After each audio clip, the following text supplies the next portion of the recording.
Before we get into today's show, let me tell you about the latest deal from Mike Lindell, MyPillow. Once again, the big box stores have canceled their orders simply because they don't agree with Mike Lindell's politics. They don't like it because he supports President Trump. Well, he's going to pass that savings on to you. No more middleman. And boy, does he have some great deals on the Giza Dream sheets and the Percal bed sheets. Listen to this. Giza Dream queen size, normally $139.98. Your wholesale price, $69.99 when you use promo code Joey. King size, only $79.99. The Percal queen size, normally $89.98. Your wholesale price, $29.98 when you use promo code Joey. Just call 1-800-893-4059 or go to mypillow.com. Always use promo code Joey. Free shipping options available. This allotment's not going to last very long. When they're gone, they're gone.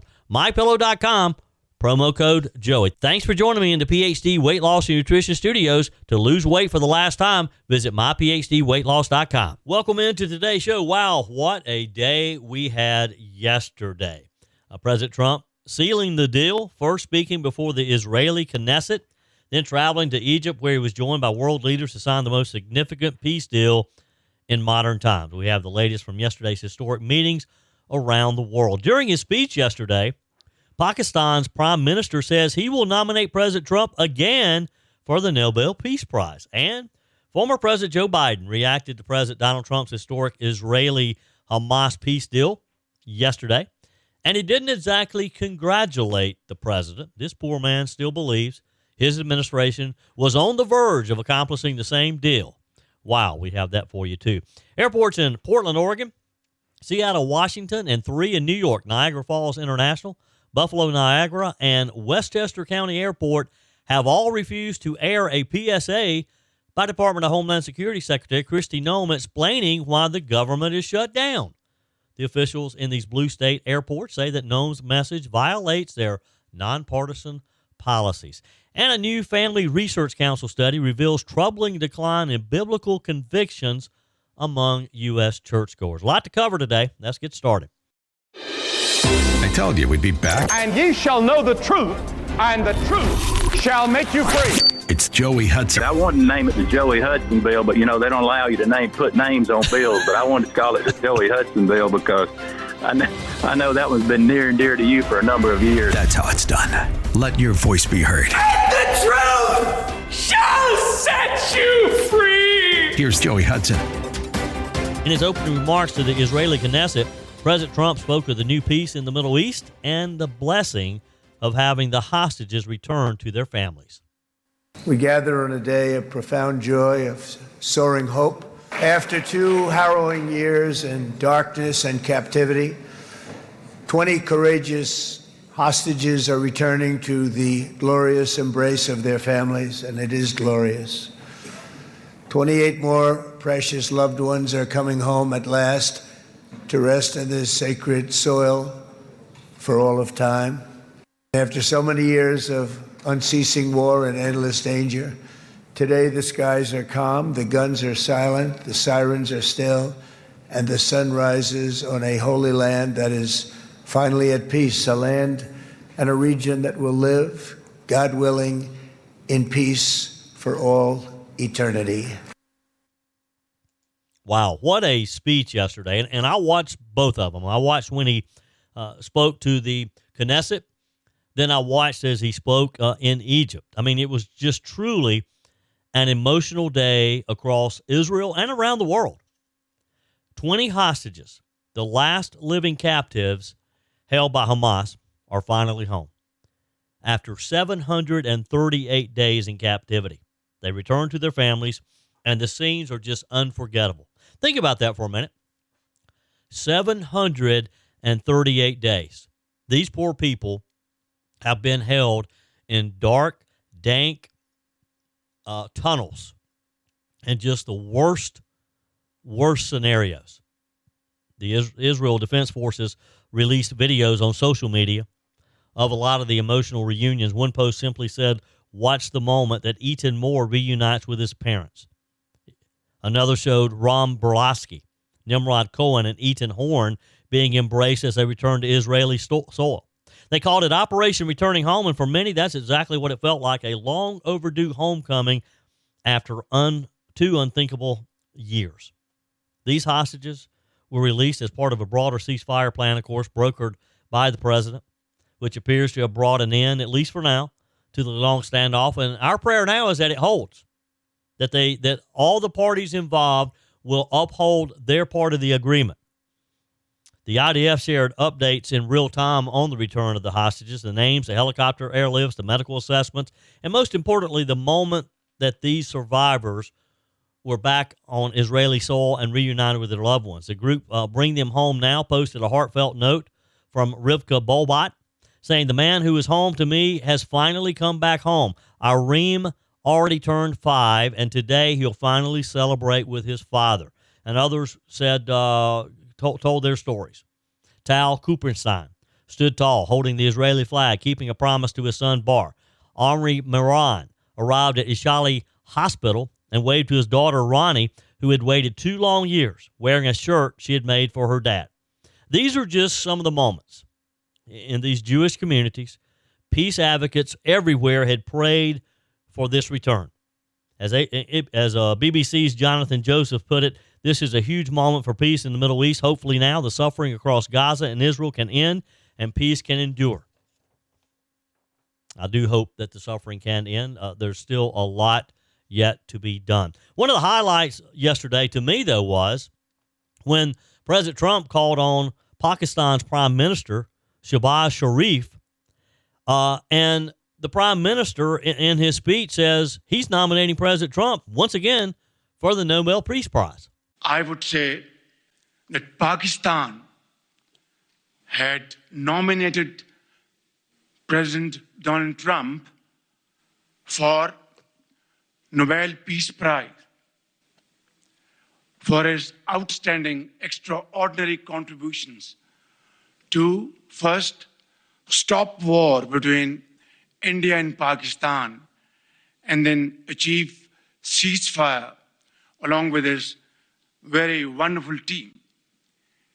And today, again, I would like to nominate this great president for Nobel Peace Prize because I genuinely feel that he is the most genuine and most wonderful candidate for Peace Prize because he has brought not only peace in South Asia, saved millions of people, their lives. And today, here in Sharm el-Sheikh, achieving peace in Gaza is saving millions of lives in the Middle East. Mr. President, I would like to salute you for your exemplary leadership, visionary leadership. And I think that you are the man this world needed most at this point in time. World would always remember you as a man who did everything, went out of the way to stop 7 and today 8 wars. Folks, this is high praise from a world leader who, frankly, probably doesn't hand out compliments very often. Again, this yesterday, as world leaders gathered in Egypt, where President Trump joined these leaders to sign the first phase of the Gaza peace agreement, the Pakistan Prime Minister was standing beside the president. And I want you just to pause for a second and put this in perspective. Pakistan and Israel don't even have formal diplomatic relations. For decades, Pakistan's government have kept their distance from Israel out of solidarity with the Palestinian cause. So for Pakistan's prime minister to publicly stand next to President Donald Trump in front of the world and call him a visionary who saved millions of lives, that's pretty significant. That's pretty monumental. It's another reminder that whether the political establishment in Washington wants to admit it or not, Donald Trump's foreign policy record speaks for itself, speaks loudly for itself. I mean, you got to remember, this is the president who brokered the Abraham Accords, defeated the ISIS caliphate, brought North Korea to the negotiating table, strengthened NATO's accountability by demanding members pay their fair share. Remember that? And now, as he returns to the White House again, has managed to end the Israel-Hamas war that many thought would never stop, and he did it in the first 6 months or so. I guess this is 7, 8 months? In the first months of his administration. Not even finished a year yet. We can, anybody can love him, they can hate him, but you can't deny what a track record this man has. You can't deny it.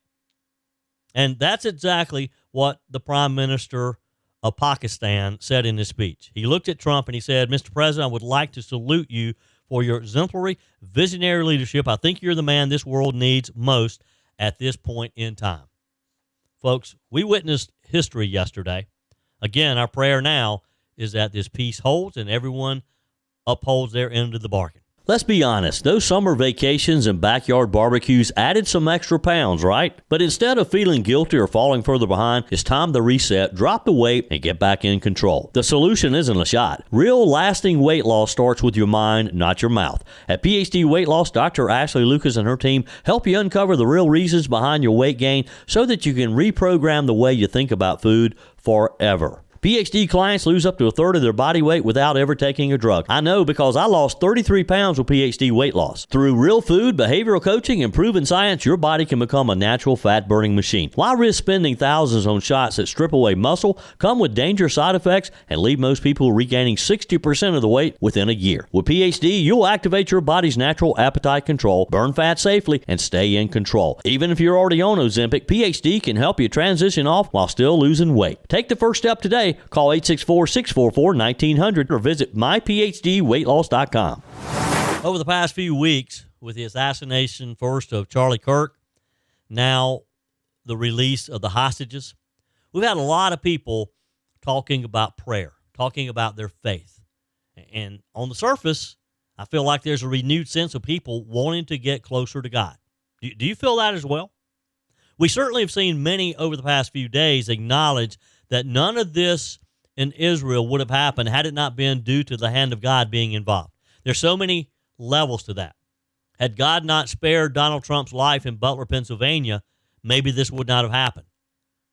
So I was surprised when I saw a new study that was just released by the Family Research Council. One of the biggest concerns I hear from listeners, from pastors, parents across the Carolinas and across the country, it's not just about Washington politics or the next election. It's about what's happening inside of the church and what's happening with the faith community. This new study released this week by the Family Research Council confirms what a lot of us have kind of sensed, but we didn't want to necessarily admit it. And some other polls and studies have shown the same thing. America's churchgoers are changing. I think we kind of recognize that, but maybe not in a good way. According to a brand new report, the Family Research Council and the Cultural Research Center at Arizona Christian University, even among those who attend church regularly, people sitting in pews at least once a month, biblical conviction on core moral issues like family, gender, and the sanctity of life is sadly fading fast. And that pains me to say that. The report is called Social Issues and Worldview, a national survey of church-going Americans. It surveyed over 1,000 regular churchgoers, folks who attend Christian worship service at least monthly, either in person or online. The goal was very simple, to find out what the most consistent churchgoers actually believe about life, about family, morality, and God. And what they found is kind of stunning. Let's start with the family. When asked to define what a family is, less than half, just 46%, said family is what Scripture describes, a man and a woman married to each other with their children and relatives. Nearly 1 in 5 said the definition of family changes over time or across cultures. Another 20% said family is any group of people who care for one another. 12% either defined it as any group living together or rejected all the definitions altogether. That means a majority of churchgoers, people who claim to follow Christ, no longer hold to the biblical definition of the family. Because remember, the only people polled in this or questioned in the survey were churchgoers.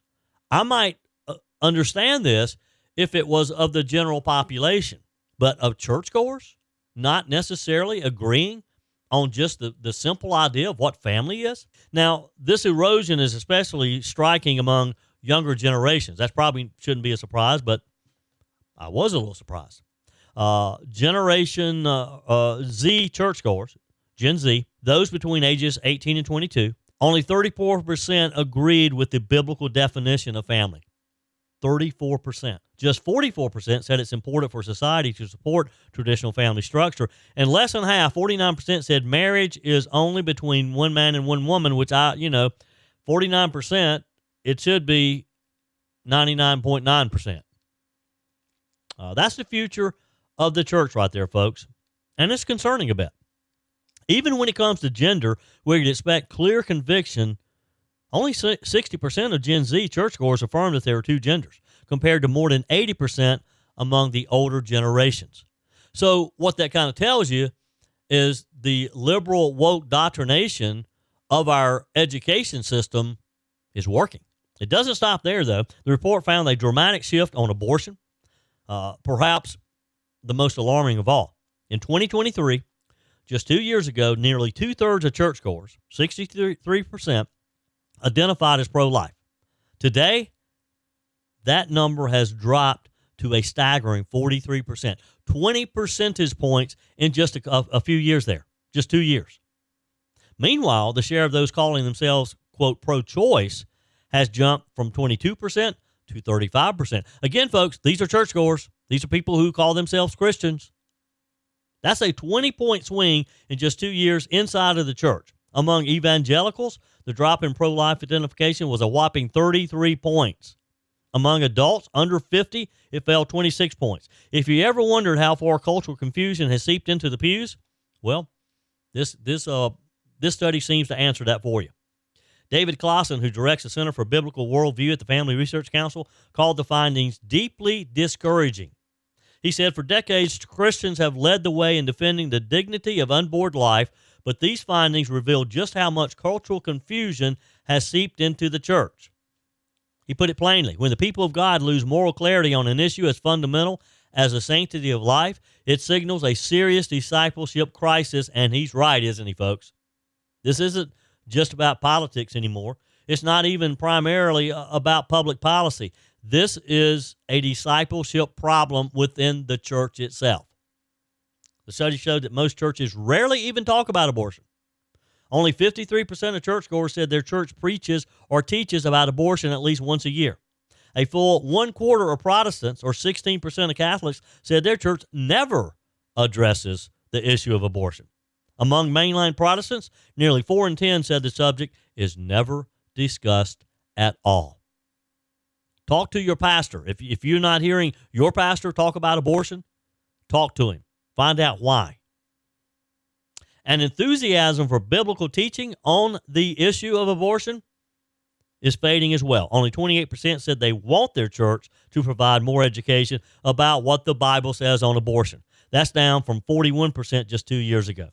Confidence in Scripture itself is also slipping. In 2023, 65% of churchgoers said the Bible is clear about abortion. By 2025, this year, that's dropped to 51%. 1 in 5 now say the Bible is unclear, and another 17% says it doesn't address abortion at all. What Bible are they reading? Final thoughts here. There are glimmers of hope. The vast majority, 84%, still believe every person is made in the image of God. 83% say every human being has dignity and value, and 75% believe that God alone is the author of life. And as Mr. Clausen said, the foundation isn't lost. It just needs to be reinforced. And that's our job, folks, is to reinforce that foundation. Your comments are welcome on the Firmin Ford text line, 864-477-JOEY. That's 864-477-5639. Emails always welcome, joey@joeyhudson.com. Speaking of the Firmin Ford text line, it's never been more important to support locally run businesses owned by people who actually live here in the upstate. Let me take a minute to talk with you about our friends at Firmin Ford. If you're looking for a new vehicle, maybe a great pre-owned vehicle, one you can trust, or maybe you're looking to order that special vehicle. Either way, if you want a new one, a brand new one, or a pre-owned that you can trust, the folks at Firmin Ford, they're there to help you. Their name is on the sign because their name is on the line, because every single transaction is important to them. Jim Firmin, Matthew Firmin. They do business the right way. When you stop by, when you give them a call, or maybe when you just send them a quick email, you're always going to have access to a member of the Firmin Ford family. And by the way, they also offer great service, and you're not going to have to wait weeks and weeks to get it done. And you do not have had to purchase your vehicle at Firmin Ford. Doesn't even have to be a Ford. They service all makes and models. Visit my friends at Firmin Ford online at firminford.com, firminford.com. Well, folks, here we go. We got a good old-fashioned political dust-up brewing in the nation's airports. You know, as the government shutdown drags into its second week and doesn't appear to be any progress there, Department of Homeland Security Secretary Kristi Noem recorded a short, straight-to-the-point video. It was a message for travelers. The goal was very simple. Tell the people in the airports exactly why there's been some issues with their delayed flights. We will continue to do all that we can to avoid delays that will impact your travel. And our hope is that Democrats will soon recognize the importance of opening the government. Democrats in Congress refuse to fund the federal government, and because of this, many of our operations are impacted, and most of our TSA employees are working without pay. But that simple message isn't being heard, at least at some major airports, because the airports themselves have decided to censor it. Noem's video was meant to play at TSA checkpoints nationwide. If you've ever been through the airport, you know that there are video monitors along the way for messages like this. She appears in front of the DHS seal in that calm, professional tone that we're used to hearing from public officials. She goes on to say that they're going to continue to do everything they can. It's just a simple message, a short, factual statement, but apparently it's too political for some airports to handle. Airports in Portland, Oregon, Seattle, Washington, 3 in New York, Niagara Falls International, Buffalo, Niagara, and Westchester County Airport have all refused to air the PSA.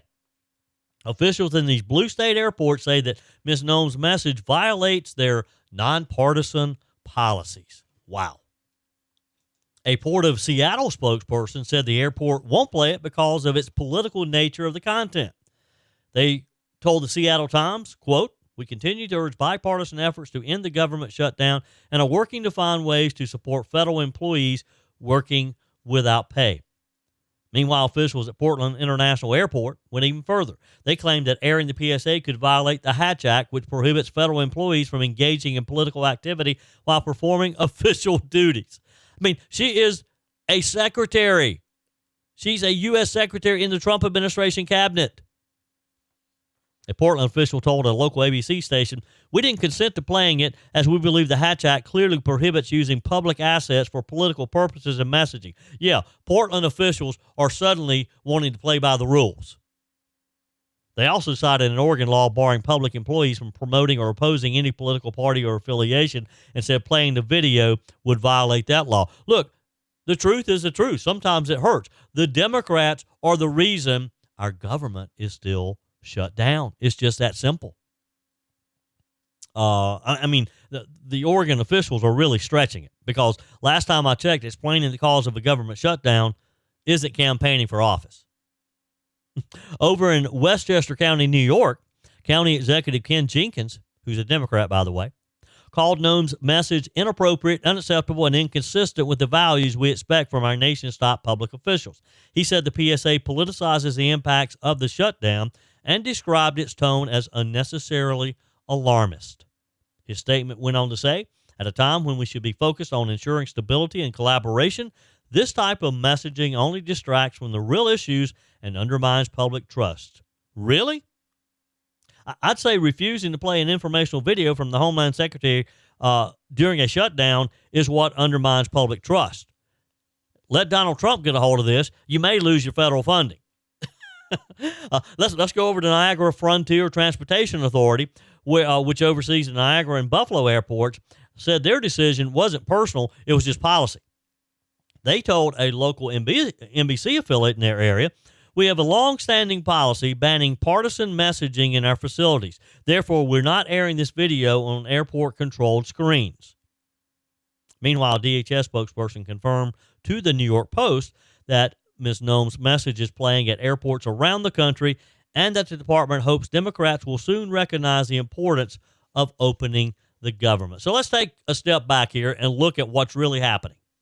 The Secretary of Homeland Security, the person responsible for the Transportation Security Administration, Customs and Border Protection, and other key agencies, is simply informing the traveling public that their airport experience may be slower because of a government shutdown. And she doesn't go into this detail, but if you're concerned about the fact that she blames it on the Democrats, that's a fair statement, because how many votes have they had now? And how many times have the Democrats voted no to keep the government from reopening, to keep it closed? Every single time. Wow.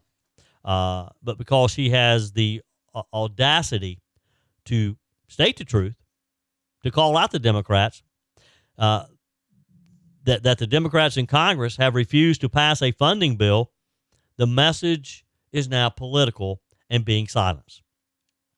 This is where we are today. Telling the truth is considered political speech among airport officials.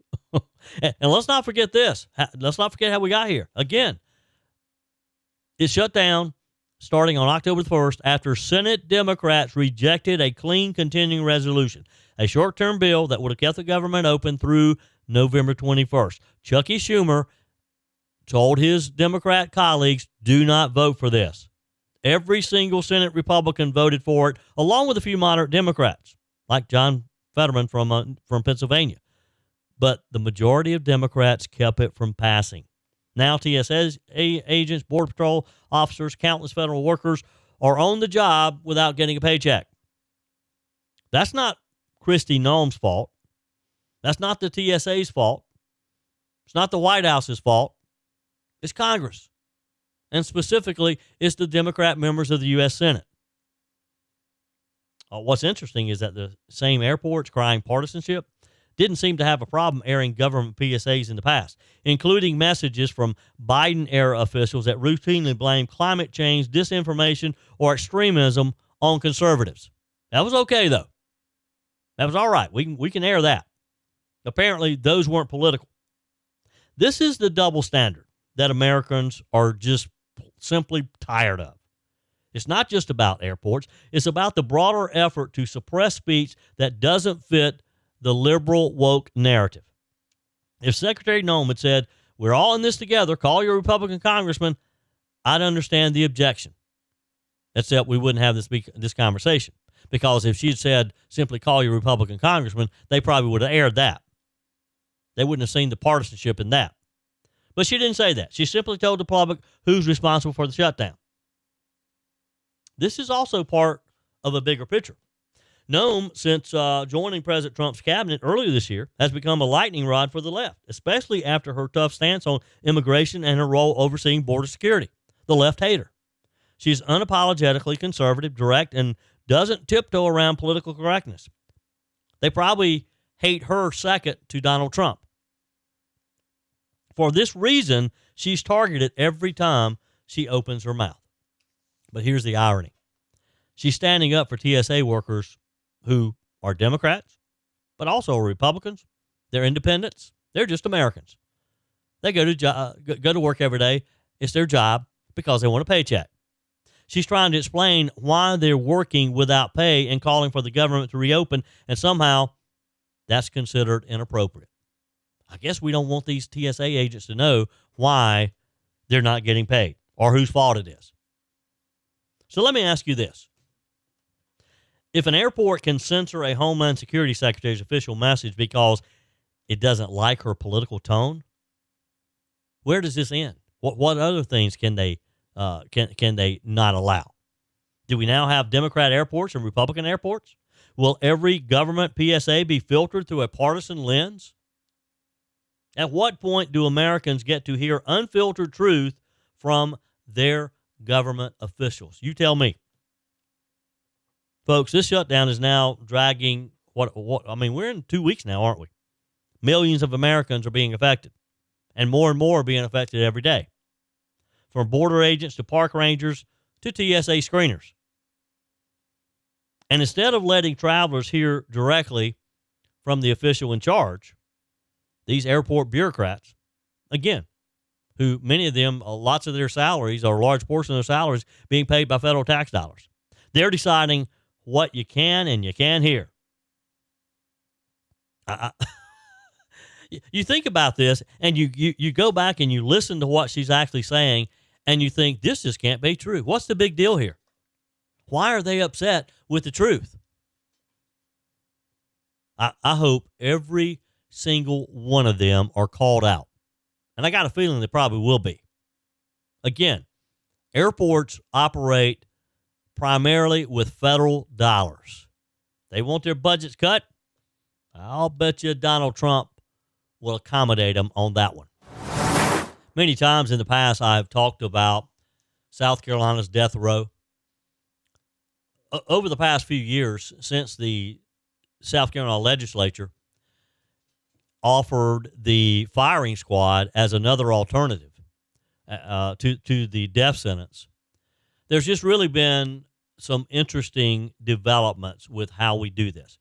You got to keep in mind, for years, South Carolina did not execute anyone because our program at the time, you got to choose. You could either be put to death in the electric chair or by lethal injection. South Carolina could not purchase the drugs because the drug companies would not sell them the drugs because we didn't have a shield law. And the drug companies could be sued by the families of the people being put to death. So they wouldn't sell us the drugs. So for years, South Carolina did not execute anyone because guess what? When people were sentenced to death and they were allowed to decide how they would be put to death, they chose lethal injection every single time because they knew it was held up in lawsuits and probably wouldn't happen anytime soon. So we have some people on death row for various reasons who've been on there for a long, long time. As you probably know, over this past year, the legislature changed the law. We now can get the lethal injection drugs, but we also added the firing squad as another option too. And we did not give you the choice. If one wasn't available, then you could just wait it out. You're gonna if you're sentenced to death row now, and if you're on death row, you're going to eventually be executed. If you chose one and it's not available, we're going to give you another option. That's basically what the legislature was saying. And I've kind of followed people who are on death row, and it is interesting to me to hear their stories because some still claim that they shouldn't be put to death, but yet the crimes they committed are just unimaginable. Well, one in particular, the state won't have to go to the expense and spend the time to put him to death because he died this past week of natural causes. The Department of Corrections confirmed that Fred Singleton, and by the way, Mr. Singleton is the state's longest-serving death row inmate, but he did die at age 81 inside the prison infirmary at Broad River Correctional Institution in Columbia. Mr. Singleton's death was ruled natural causes, and he passed away just past Monday. The public learned about it when the Department of Corrections quietly posted a notice online. It's an understated end for a man whose case shaped South Carolina's death penalty laws literally for decades. Because for more than 40 years, this man, Fred Singleton, sat on death row, not because of endless appeals or new evidence, but because of one central question. Was he mentally competent enough to be executed? That was the question. Here's a little history here. Back in 1982 in Newberry County, prosecutors said that Singleton raped and strangled a 73-year-old widow, Elizabeth Lominack, before stealing her car, her jewelry, and about $100 in cash. He was arrested a few days later in George County, driving her car, wearing her jewelry, and still carrying her money. In 1983, a jury convicted him of rape and murder, and he was sentenced to death. It was an open and shut case by most accounts except for one thing. Over time, Singleton began to show severe signs of mental illness. His attorneys argued he couldn't comprehend the reality of what was happening to him, that he didn't even understand what execution meant. He could only answer yes or no to questions and struggled to hold a basic conversation. That claim and how the courts responded would end up defining how South Carolina, much of the nation, handles cases involving mentally incompetent death row inmates. So in 1993, the South Carolina Supreme Court issued a landmark decision in Singleton versus State. The justices ruled that Singleton was indeed mentally incompetent to be executed, meaning he could not be put to death under the Eighth Amendment, which prohibits cruel and unusual punishment. I've never understood that clause necessarily, because none of these people who are on death row cared about cruel and unusual punishment when it involved their victims. The High Court at the time also made a key distinction between, and this still applies today, you can't execute someone who doesn't understand that they're about to die or why they're going to die. That ruling became the standard that's still used in South Carolina for determining whether a death row inmate can actually face execution. But the justices also made another, and this was a more complicated ruling. They said that because mental illness can change over time, a judge couldn't simply throw out Singleton's death sentence. And while medication might have made him competent, the court ruled that the state couldn't forcibly medicate him just to make him fit for execution. Wow. This gets really complicated and convoluted. In other words, the state couldn't fix his mental state simply for the purpose of killing him. And so Singleton stayed year after year on death row with no hopes of ever getting out. More than 4 decades, he lived in near isolation at Broad River Correctional. The South Carolina Daily Gazette wrote that he became, in many ways, a symbol of the gray areas in capital punishment, cases where justice collides with morality and the law struggles to find balance. Because the death penalty for all of its supporters, and I count myself among them, must always operate with fairness and clarity. Singleton's case pushed that boundary again for 4 decades. Now, since South Carolina resumed executions in September of last year, 2024, after it was 13 years, the state has executed 6 inmates, with 2 more declared competent but still appealing their cases. Singleton was never one of them, though.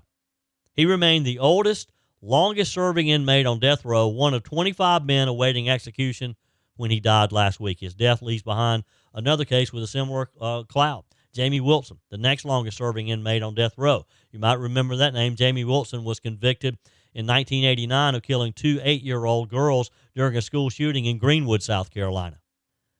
He pleaded guilty but mentally ill. And like Singleton, his case has been tied up for years over questions of his competency. A judge has yet to decide whether Wilson can be executed.